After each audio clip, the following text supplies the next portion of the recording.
Nah di Lombok ini tuan guru itu nggak bisa jadi gubernur gitu, nggak akan mungkin lah. Nah ketika populisme Islam itu mulai naik, masyarakat ingin ya, kira-kira gini konstruksinya secara sederhana. Selama ini sistem struktur tuan guru ini memungkinkan kita untuk mobilitas vertikal, siapapun bisa jadi tuan guru. Nah yuk kita bereksperimen, kita menjadikan tuan guru jadi gubernur, kira-kira gitu. Maka itu akan membuka possibilities ya, kemungkinan yang selama ini tidak pernah dibayangkan. Karena sebelumnya gubernur di NTB ini selalu militer ya, kemudian dari politisi yang pokoknya kawakan yang benar-benar, tapi dari tuan guru nggak pernah ada. Maka populisme Islam itu melahirkan saya sebagai gubernur pertama yang dipilih langsung. Di SDB.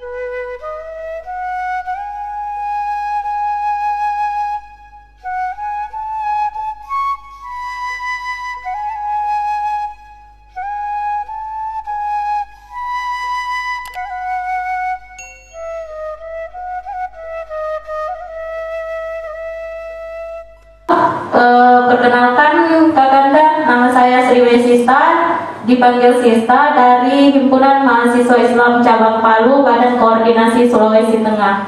Tolong jangan cepat-cepat ya Pak. Oh siap, baik. Terima kasih moderator sudah diingatkan. Baik Pak, saya lanjut. Jadi mengutip apa yang dibilang Bang Makmun tadi, bahwa menurut Kamus Besar Bahasa Indonesia bahwa populisme itu diartikan sebagai paham yang mengakui dan menjunjung tinggi hak kearifan dan keutamaan rakyat kecil. Nah, dari populisme tersebut dapat ditarik dua aspek penting ketika mengkaji tentang populisme. Pertama, fokus kepada orangnya, kepribadi orang tersebut, dan juga kedaulatan yang melihat pada dirinya. Kemudian yang kedua, yaitu aspek pertentangan yang dia sebut sebagai antagonisme antara pribadi orang tersebut dengan struktur kuasa yang berada di luar dirinya, seperti elit demokrasi dan lain-lain. Nah, saya langsung saja ke pertanyaan saya, Kakanda. Bagaimana politik populisme dipraktikkan dalam pola kepemimpinan Kakanda, dan sebagaimana yang diketahui bahwa Kakanda merupakan mantan gubernur Nusa Tenggara Barat periode 2018 sampai 2013 dan 2013 sampai 2018.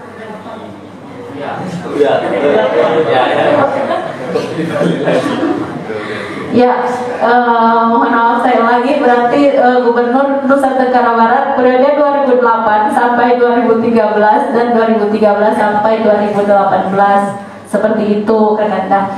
Jadi saya itu tadi untuk pertanyaan saya yang pertama. Kemudian pertanyaan saya yang kedua, sama halnya, tapi ini langsung ke kepemimpinan Bapak sebagai pimpinan Nahdlatul Watan. Ya, sebagai pimpinan Nahdlatul Watan itu sendiri, apa peranannya dalam kapasitas politik populisme yang dipraktikkan dalam pola kepemimpinan Bapak itu sendiri? Ya, mungkin itu saja. Terima kasih. Billahi taufiq wal hidayah. Wassalamualaikum warahmatullahi wabarakatuh.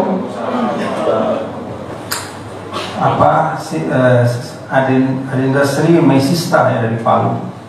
Nah, ini gimana sih populisme Islam dalam praktek kepemimpinan di NTB? Saya mengatakan di sini dan terus terang, saya adalah pemimpin yang dipilih oleh masyarakat ya, dalam konteks juga populisme Islam. Dulu sebelum saya, kan saya ini tuan guru ya. Tuan guru itu lahir sebagai satu bentuk katakanlah struktur sosial ya, yang lahir pasca struktur yang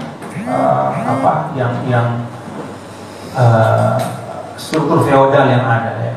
Dulu tuh pembagian masyarakat di NTB ini mengikuti Raden, kemudian paling bawah itu namanya Jajar Karang, yang terpengaruh dengan Bali karena kita 170 tahun Lombok itu di bawah Bali. Jadi strukturnya itu berlapis, bertingkat-tingkat. Maka ketika tuan guru itu datang, dia menawarkan mobilitas vertikal. Artinya apa? Kalau dalam sistem lama, yang namanya jajar karang, sehebat apapun, sepintar apapun, nggak bakal jadi bangsawan, nggak bakal jadi rakyat. Tapi dengan struktur tuan guru, rakyat biasa pun bisa jadi tuan guru. Jadi ini satu struktur baru yang lahir dalam abad 18-19 di NTB. Nah, ini mempengaruhi struktur sosial yang ada. Lalu kemudian tumbuhlah kepemimpinan informal yang dipimpin oleh tuan guru. Formalnya gubernur. Nah, di Lombok ini tuan guru itu nggak bisa jadi gubernur gitu, nggak akan mungkin lah. Nah, ketika populisme Islam itu mulai naik, masyarakat ingin, ya, kira-kira gini konstruksinya secara sederhana. Selama ini sistem struktur tuan guru ini memungkinkan kita untuk mobilitas vertikal, siapapun bisa jadi tuan guru. Nah, yuk kita bereksperimen, kita menjadikan tuan guru jadi gubernur, kira-kira gitu. Maka itu akan membuka possibilities, ya, kemungkinan yang selama ini tidak pernah dibayangkan. Karena sebelumnya gubernur di NTB ini selalu militer, ya, kemudian dari politisi yang pokoknya kawakan, yang benar-benar, tapi dari tuan guru nggak pernah ada. Maka populisme Islam itu melahirkan saya sebagai gubernur pertama yang dipilih langsung.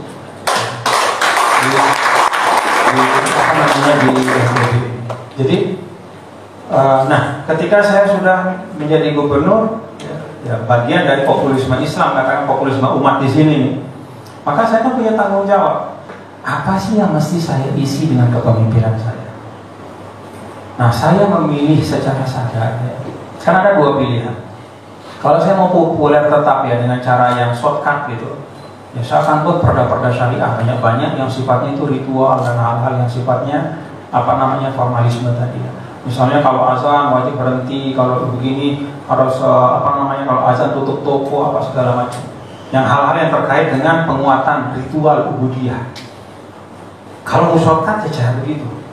Sebagaimana cukup banyak pemimpin daerah itu menggunakan populisme Islam untuk melahirkan kebijakan yang membuatnya tetap dipandang, ya, wah ini dia cinta Islam karena dia keluarkan kewajiban kalau azan toko harus tutup. Saya tidak. Saya memilih jalan kedua. Saya memilih jalan kedua yaitu dengan mencari, ya, dari Islam sumber inspirasi yang sangat luas. Apa sih kebijakan-kebijakan yang saya bisa hadirkan di ruang publik yang manfaatnya tidak hanya untuk umat Islam, tapi untuk semua orang yang ada di NTB, sehingga istilah Islam rahmatan lil alamin itu bisa terwujud. Maka saya masuk ke dalam pariwisata. Dulu sempat ketika saya pertama kali memimpin di NTB, ya, mohon maaf, ada beberapa tokoh agama mengatakan keras sama saya, Tuan Guru, Anda sudah jadi gubernur nih, kami minta tutup NTB ini dari orang non-muslim, tutup sarana-sarana wisata, tutup Gili Trawangan, jangan ada orang telanjang-telanjang di sana Gili Trawangan, tutup pantai-pantai, itu maksiat semua. Kalau enggak nanti diazab depan Allah. Kalau saya mau, misalnya kita pakai shortcut gitu, oh iya deh, keluarkan kebijakan yang menyenangkan masyarakat. Tapi apa iya itu salah Islam? Kalau kita lihat bagaimana segmen masyarakat NTB yang bergantung pada pariwisata, maka seharusnya kalau kita mengatakan Islam adalah solusi, ya, dalam kehidupan, kita harus bisa memformulasi kebijakan yang membuka ruang ekonomi tapi sekaligus mempromosikan nilai-nilai Islam. Maka saya bangunlah apa yang disebut dengan Muslim Friendly Tourism. Kamilah di Lombok ini yang pertama kali yang istilahnya macam-macam, ada wisata halal, Muslim Friendly Tourism, atau wisata syariah apa. Tidak ada yang berani, takut dikecam, ya, takut dianggap membangun sektor. Tapi saya tidak khawatir itu dianggap sebagai sektarianisme, karena bagi saya itu ini adalah upaya untuk menjadikan pariwisata itu lebih membumi dan menjamin sustainabilitasnya. Kan beda kalau misalnya penduduk suatu daerah melihat pariwisata itu sesuai dengan dengan nilai-nilai yang dia yakini, kan dia akan menjaganya, dia tidak akan resisten. Itu bagian dari sustainabilitas sesuatu adalah Anda harus pastikan sesuatu yang Anda kerjakan itu selaras dengan kearifan sistem nilai yang berlaku dan hidup di daerah itu. Jadi saya pilih ke wisata Muslim Friendly Tourism. Kita lakukan sertifikasi segala macam. Datanglah pemilik restoran, teman-teman dari Tiongkok. Tuan Guru mau bikin kami bangkrut ya? Buat apa ini sertifikasi wisata? Saya bilang enggak. Ikuti saja sertifikasi ini. Jadi kalau Anda ingin, dan insya Allah akan baik untuk semua, ikuti. Setahun kemudian mereka datang. Apa kata mereka? Terima kasih Tuan Guru.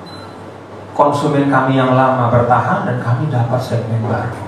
Siapa itu? Ya para pelancong yang datang dari luar, kelompok menengah Islam mancanegara, yang ketika berwisata mereka ingin juga bisa berwisata dengan tetap menjaga makanan mereka, akomodasi mereka. Itu kan esensinya kan. Jadi Muslim Friendly Tourism itu pada amenities, hospitality, dan akomodasi. Nah itu yang saya. Kemudian yang kedua, kita punya di sini bank daerah. Saya konversi menjadi bank syariah. Itulah bank daerah yang pertama dikonversi menjadi syariah di Indonesia yang sifatnya bukan mandatori.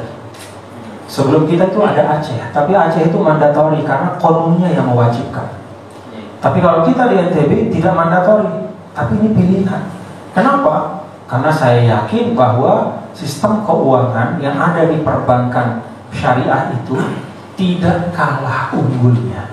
Bahkan dari beberapa sisi itu menawarkan ruang-ruang yang lebih baik dibanding dengan sistem yang konvensional. Jadi saya sengaja memilih itu. Jadi menghadirkan ke ruang publik bukan regulasi keislaman yang sifatnya ritual yang kemanfaatannya hanya oleh umat. Menurut saya kalau yang masalah ubudiyah itu ruangnya ruang sekolah, ruangnya ruang keluarga. Bukan untuk dihadirkan di ruang publik sebagai satu kewajiban. Jadi kalau itu semua diambil alih oleh negara atau oleh daerah, maka tugas dari keluarga, institusi pendidikan. Nah, saya memilih kebijakan-kebijakan nilai-nilai Islam yang bisa dihadirkan, khususnya di dalam sektor ekonomi yang kemanfaatannya untuk semua. Jadi itu bagian dari saya berusaha menjaga narasi populisme Islam itu di sini. Jadi meletakkannya ke tengah dengan berupaya untuk konsisten pada isu pemberdayaan ekonomi umat. Nah kalau bicara umat ya kita semua di NTB gitu.